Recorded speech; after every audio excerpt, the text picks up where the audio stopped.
Los Zetas, con una reputación que infunde miedo en los corazones más valientes. Este sindicato de drogas es responsable de atrocidades inimaginables. Desde masacres hasta incendios, sus crímenes desafían la creencia. Pero antes de profundizar en los peores crímenes asociados a su nombre, conozcamos quiénes son estas personas. De soldados de élite a sicarios del cártel. A finales de los 90 se marcó el inicio del notorio grupo Los Zetas, originalmente formado por desertores de una unidad de élite de las Fuerzas Armadas al servicio del Cártel del Golfo. Estos individuos se establecerían como uno de los cárteles más poderosos y temidos de México. A mediados de los 2000, los Zetas decidieron separarse del Cártel del Golfo y forjar su propio camino. Lanzaron una ofensiva implacable, expandiendo su influencia no solo por México, sino también Guatemala. Lo que diferenciaba a los Zetas era su formación militar y su implacable crueldad. La Administración de Control de Drogas de los Estados Unidos, la DEA, los describió como el grupo paramilitar más avanzado tecnológicamente, sofisticado y violento entre sus similares. Y permítame decirles que su infame reputación por su brutalidad estaba más que justificada.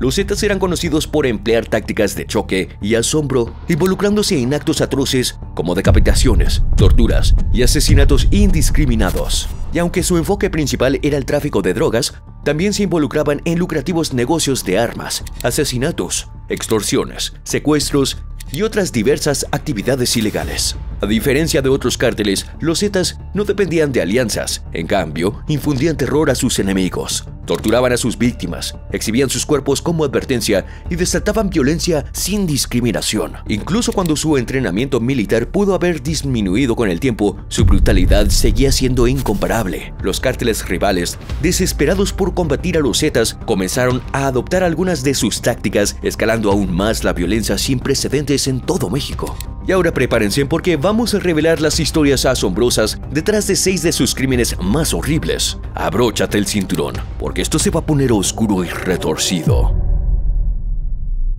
La primer masacre de San Fernando. El 23 de agosto de 2010, un hombre que había sido herido de bala en la mandíbula se acercó a un puesto de control de seguridad cerca de la ciudad de San Fernando, en Tamaulipas, a solo unos 160 kilómetros de la frontera con Estados Unidos. Contó a las tropas que era el único sobreviviente de una brutal matanza que había tenido lugar en un rancho cercano. Los efectivos de la Marina no perdieron el tiempo y se dirigieron a la propiedad, entablando un feroz tiroteo con los criminales. Lo que descubrieron fue verdaderamente espeluznante: 72 cuerpos amontonados en un almacén exterior. El sobreviviente, un ecuatoriano de 18 años llamado Luis, comenzó a relatar cómo se desarrolló la tragedia. Compartió que había dejado su tierra natal y viajado a Honduras, luego a Guatemala. Se embarcó junto a otros migrantes en un viaje de lancha rápida hacia México y finalmente llegó al estado costero de Veracruz, donde fue transportado a Tamaulipas. El 22 de agosto de 2010, alrededor de las 10 p.m., 3 camiones rodearon el vehículo en que viajaba Luis. Alrededor de 8 hombres fuertemente armados emergieron de los camiones y tomaron por la fuerza a los migrantes, incluido a Luis, en 2 de los vehículos. Fueron llevados a una casa aislada antes de ser trasladados al almacén donde ocurrió la masacre. Luis describió cómo los migrantes fueron conducidos al almacén en fila y les vendaron los ojos al entrar. Los obligaron a permanecer de pie durante aproximadamente 20 minutos, durante los cuales Luis especuló que estaban esperando que cayera la noche. Finalmente, les ordenaron que se apoyaran contra la pared con la espalda hacia ella. Los pistoleros les advirtieron que guardaran silencio y no gritaran, amenazándolos con matarlos si desobedecían. Sin embargo, su destino ya estaba decidido independientemente de sus acciones. Comenzaron los disparos y Luis se encontró en medio del caos. Uno de los migrantes valientemente gritó que no tenía miedo de los atacantes. Él también fue asesinado.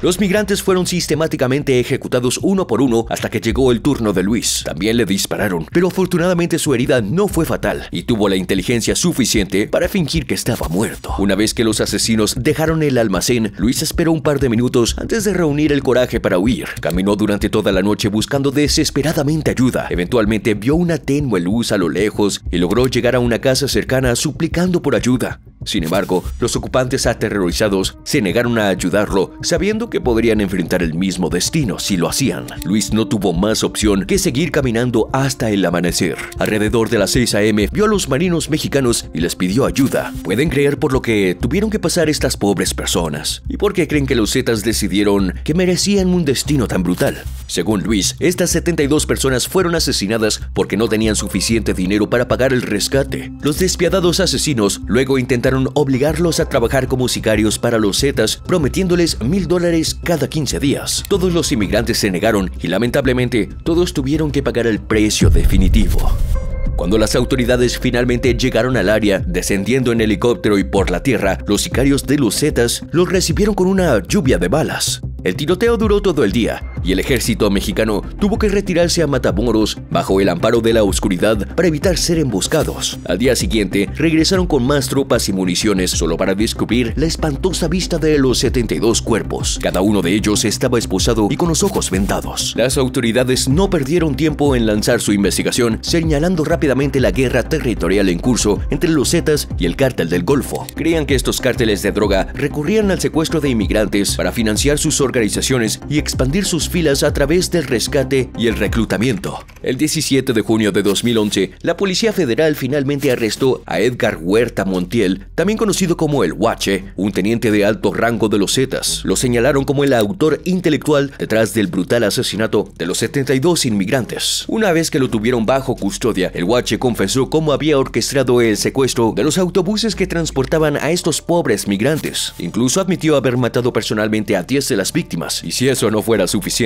reveló que había secuestrado a otros autobuses cerca de San Fernando, Tamaulipas, para robarles el dinero, torturarlos por información y verificar si trabajaban secretamente para el cártel del Golfo. Las autoridades mexicanas y los medios quedaron estupefactos por esta horrible masacre, calificándola como la más grande de su tipo en la guerra contra el narcotráfico en México. Se consideró el acto más atroz jamás cometido por una organización de tráfico de drogas en México.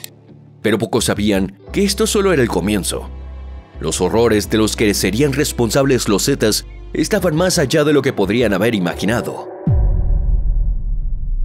La segunda masacre de San Fernando.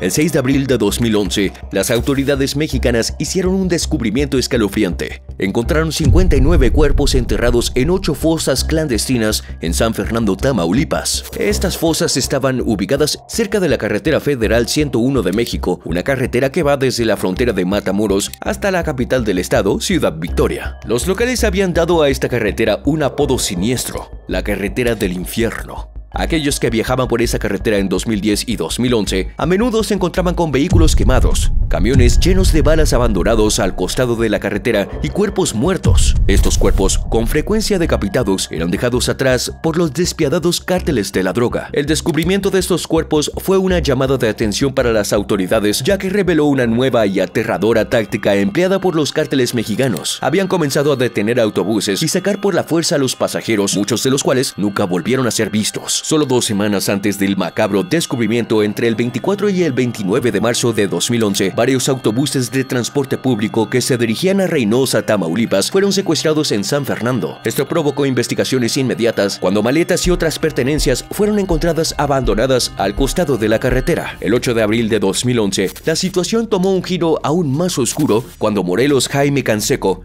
secretario general de Tamaulipas, confirmó el descubrimiento de 13 cuerpos más, elevando el recuento de cuerpos a 72.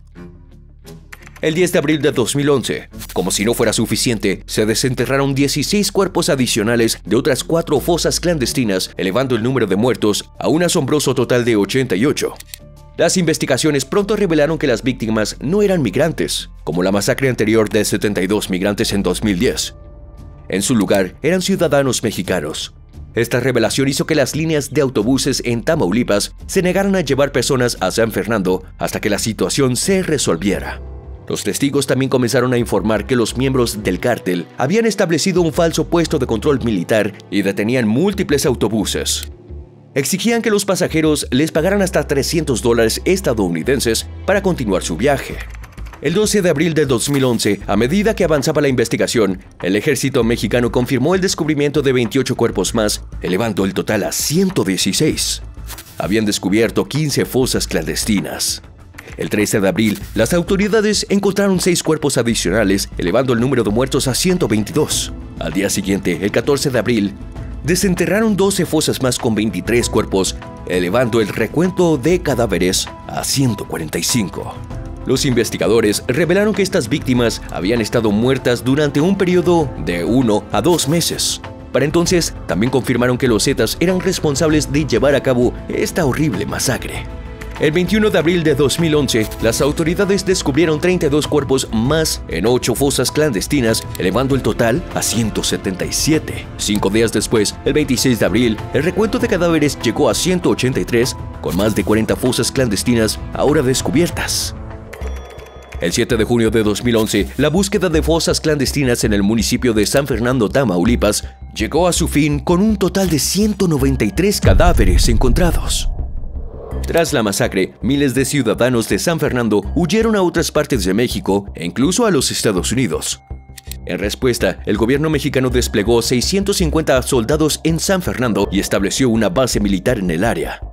Para el 23 de agosto de 2011, las autoridades habían arrestado a 82 miembros de los Zetas junto a 16 policías de San Fernando que se sospechaba que habían ayudado al cártel en esos asesinatos. Pero los horrores no terminan aquí. ¿Puedes imaginar cómo encontraron su trágico final estas personas inocentes? Las investigaciones revelaron que los Zetas estaban utilizando una versión retorcida de un antiguo deporte gladiatorio romano para entrenar nuevos asesinos y reclutar miembros para sus filas. Las víctimas secuestradas fueron forzadas a brutales combates entre sí. Armados con cuchillos, martillos y machetes, estos hombres eran coaccionados para luchar por sus vidas en un concurso estilo gladiador. Los ganadores de estas peleas luego eran ordenados a llevar a cabo misiones suicidas dirigidas a miembros de cárteles rivales, en cuanto a los perdedores, eran enterrados sin piedad en fosas clandestinas. Casi todos los cuerpos encontrados en estas fosas mostraban signos de severo trauma por golpes contundentes. ¿Por qué estas personas inocentes fueron detenidas y asesinadas en primer lugar?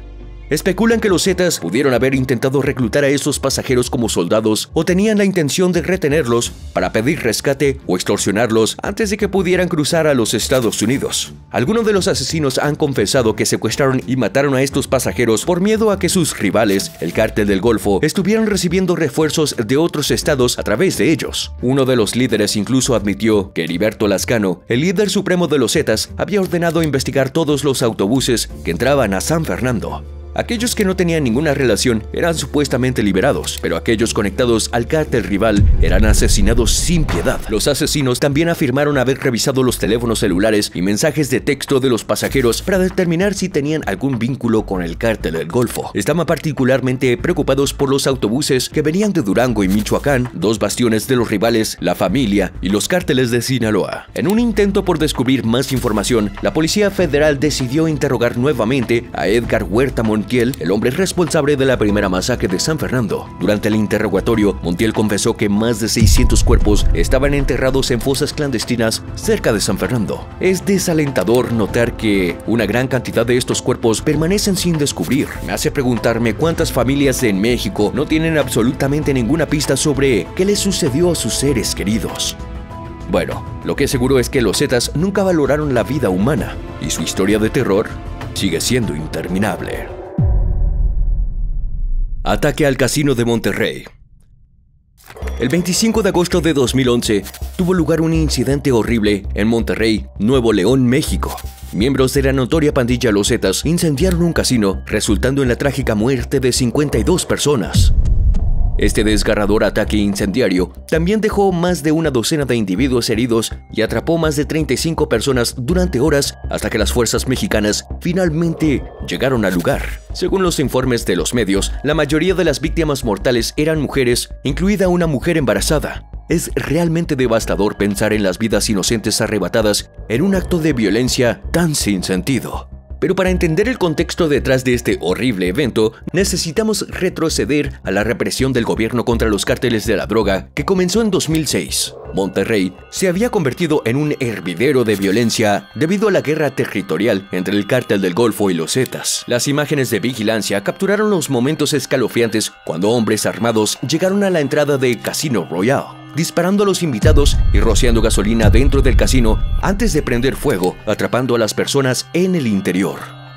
Este ataque no solo fue el más sangriento en la historia de Monterrey, sino que también uno de los peores en todo el estado de Nuevo León. Pero, ¿qué motivó a estos criminales a cometer un acto tan atroz? El Casino Royale era parte de la cadena del Grupo Royal, que operaba varios casinos y lugares de entretenimiento en diferentes ciudades de México. Lamentablemente, este casino en particular ya había sido un blanco antes. En enero de 2011, se supo que el establecimiento había sido víctima del crimen organizado. Un escuadrón armado había ingresado a las instalaciones aterrorizando a los presentes. Luego, el 25 de mayo del mismo año, un grupo de delincuentes atacó el casino, blandiendo armas de fuego y robando tanto a clientes como al propio establecimiento. Esto fue solo uno de varios casinos atacados ese fatídico día. Y antes de ese trágico evento, otro centro de apuestas propietario del Grupo Royal también había sido atacado 2 veces por el crimen organizado, aunque nadie resultó herido. El 25 de agosto de 2001, en Monterrey, Nuevo León, minutos antes de las 2 p.m., 12 miembros del notorio cártel Los Zetas, acompañados por uno de sus líderes, se reunieron en el restaurante El Gran Pastor en la avenida Gonzalitos. Estaba a solo unas cuadras del desafortunado Casino Royale. Los miembros del cártel recibieron instrucciones explícitas de llevar a cabo un ataque en el casino. Según los propios perpetradores, el motivo detrás del ataque era enviar un mensaje al propietario del casino por no pagar el dinero de las extorsiones.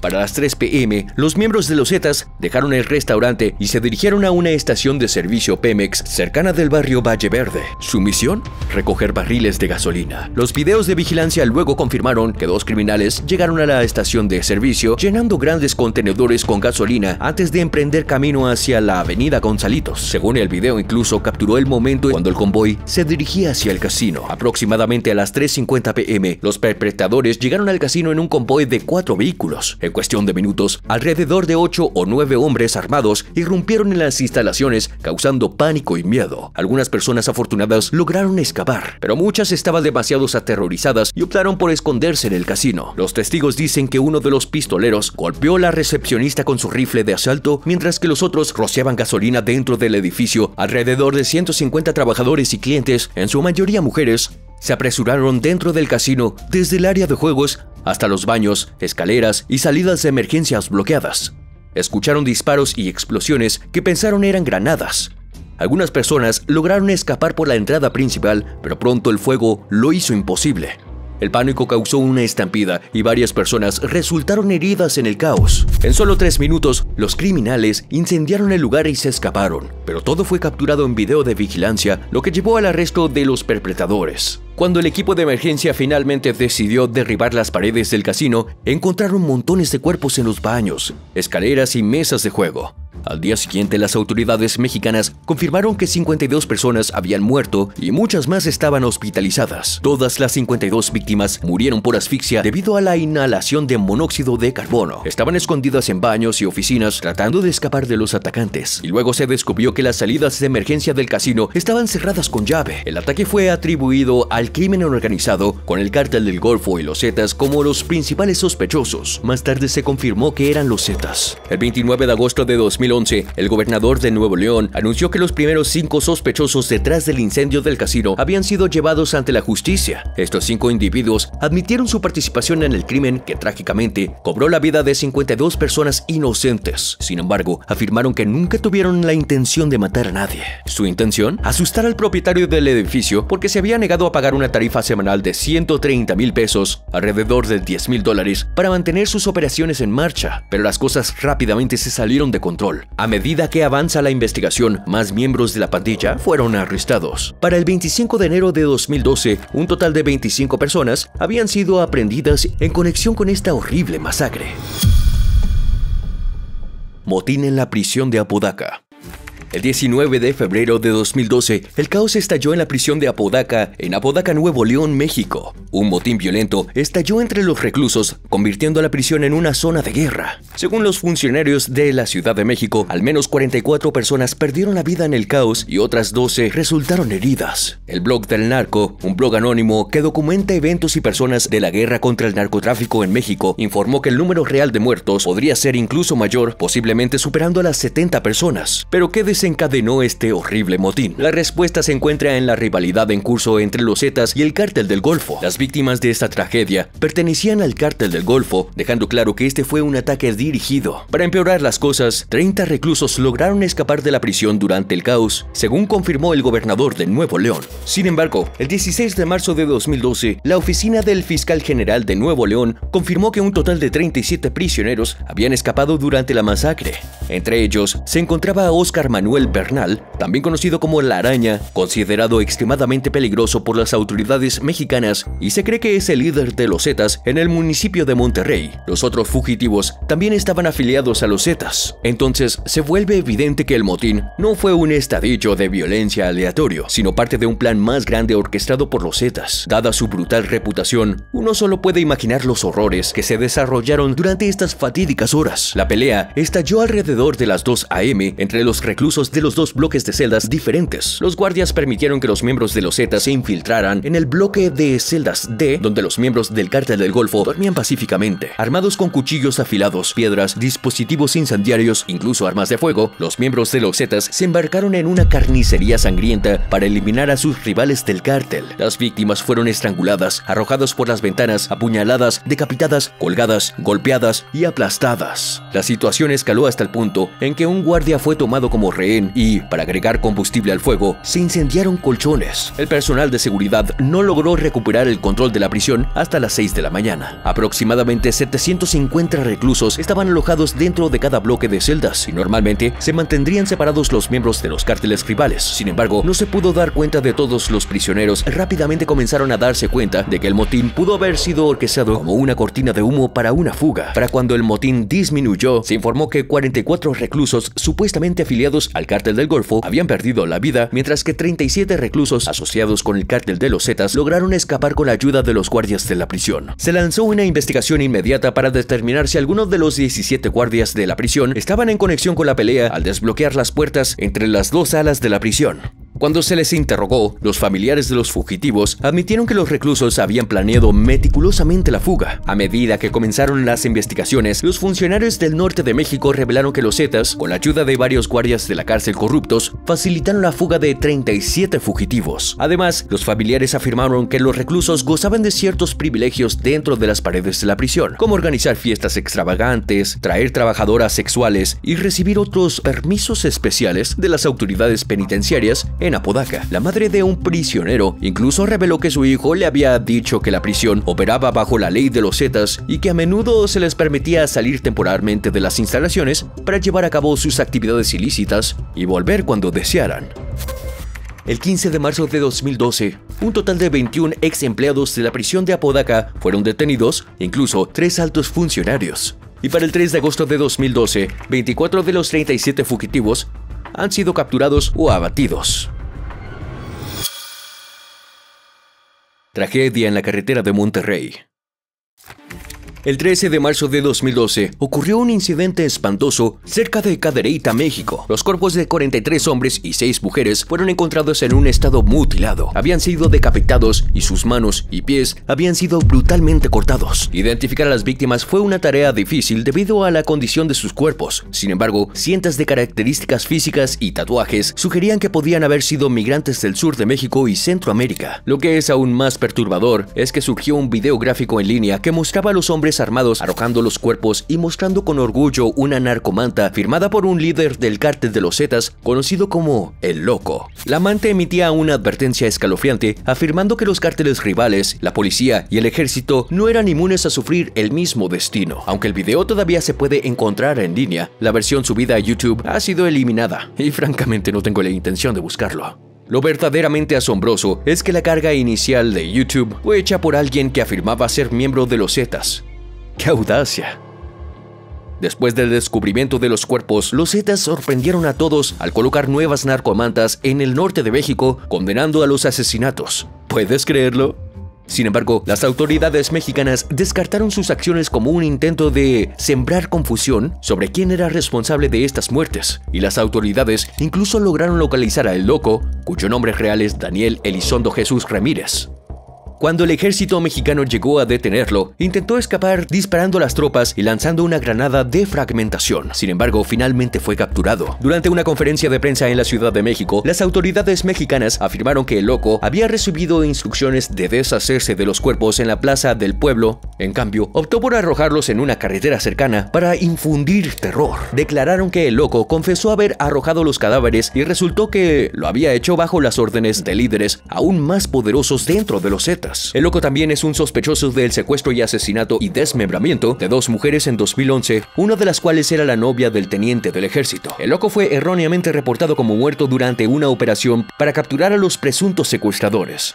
Sin embargo, envió un mensaje burlón a los medios mexicanos que decía: "Sigo vivo, el loco de los Zetas". Lamentablemente, la gente de Nuevo León y Tamaulipas no es ajena a la visión de cuerpos decapitados. Estas regiones se encuentran entre las más violentas del país, según las estadísticas del gobierno. En Monterrey, en 2011, casi 400 muertes estuvieron vinculadas al crimen organizado, con muchas víctimas cayendo presas de los despiadados Los Zetas. La masacre de Allende. Si alguna vez decides visitar la ciudad de Allende en México, serás recibido por una pista inquietante. Granjas abandonadas y destruidas se extienden hasta donde alcanza la vista, y la comunidad ahora permanece en silencio autoimpuesto. Este silencio es un recordatorio doloroso de la masacre que tuvo lugar hace más de una década, orquestada por los notorios Los Zetas como venganza contra un soplón. Durante una incursión audaz, la DEA logró incautar una cantidad asombrosa de dinero en efectivo de más de 1.1 millones escondidos en el tanque de un vehículo. El conductor, un miembro del cártel, reveló la identidad de su jefe como José Vázquez Jr., también conocido como El Diablo.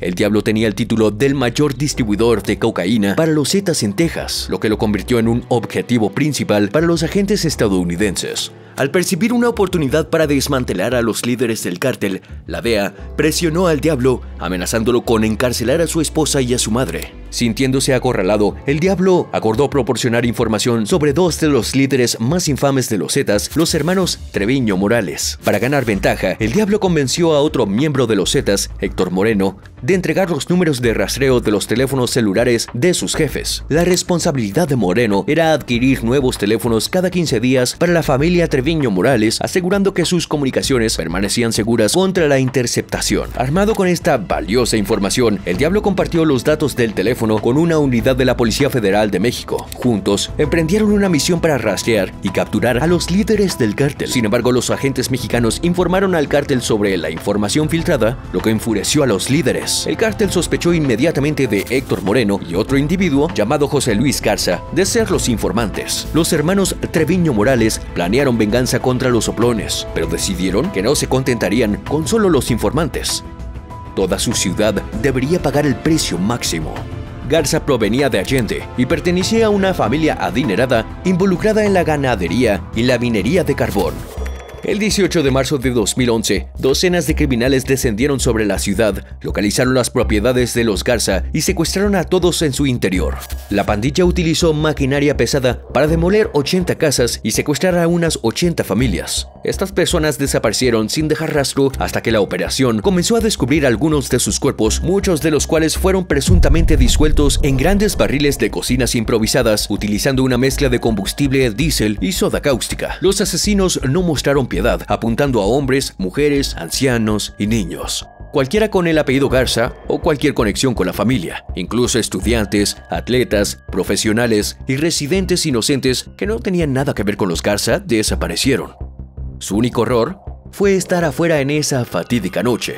En la mañana del 19 de marzo, las propiedades de los Garza fueron derribadas por retroexcavadoras. Almacenes, casas, negocios y casas de descanso fueron todos demolidos. Para empeorar las cosas, los criminales alentaron a los aldeanos a saquear las propiedades. Familias enteras se abalazaron, llevándose todo, desde televisores y electrodomésticos hasta muebles e incluso el cableado. No dejaron nada atrás. El 22 de marzo, el sistema de emergencia 089 recibió la asombrosa cantidad de 1,451 solicitudes de ayuda en Allende y Piedras Negras. Sorprendentemente, no se dio una sola respuesta. Según la Comisión Nacional de los Derechos Humanos, la policía municipal participó activamente en la desaparición de estas personas. Después de la masacre, toda la ciudad cayó en silencio inquietante que duró años. A pesar de ser un secreto a voces, nadie tomó acción. Ni las autoridades ni las fuerzas de seguridad se atrevieron a enfrentarse al cártel más poderoso y sangriento de todo el país en ese momento. En la mayoría de los casos, los familiares de los desaparecidos estaban demasiado aterrorizados, temiendo que fueran rastreados y asesinados. No fue hasta principios de 2014 que los medios arrojaron luz sobre la masacre ocurrida en Allende. Incluso después de más de una década, la población permanece en alerta máxima. Cuando ven un vehículo sin placas de Coahuila o Texas, sus expresiones cambian, se distancian y hombres desconocidos vigilan de cerca a los visitantes de la ciudad. El número real de víctimas de la masacre sigue siendo desconocido. Las granjas, incluso después de todos estos daños, aún llevaban las cicatrices de la destrucción y están llenas de basura. Las familias de los desaparecidos continúan aferrándose a la esperanza, buscando desesperadamente respuestas sobre lo que les sucedió a sus seres queridos. Viven con un dolor interminable y no han podido encontrar consuelo. Sin embargo, todavía tienen demasiado miedo para hablar.